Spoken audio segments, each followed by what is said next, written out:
Hello foodies, welcome to JR Foods. I'm your baby chef Nehitha. Today my mama going to show paneer sandwich. Let's start a very tasty sandwich. For sandwich we need to boil some paneer. Don't boil for long time. 1 to 2 minutes is enough. Take a mixie jar, add some paneer. Add some mint and coriander leaves. Don't forget to add some green chilies. Add some lemon juice. Now add some cooking oil.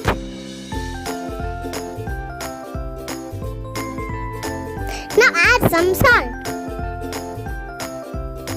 Now we're gonna make a fine paste. Now our paneer paste is ready.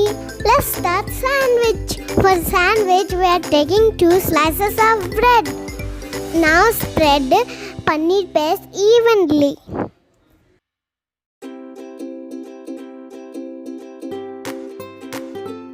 Now our paneer sandwich is ready.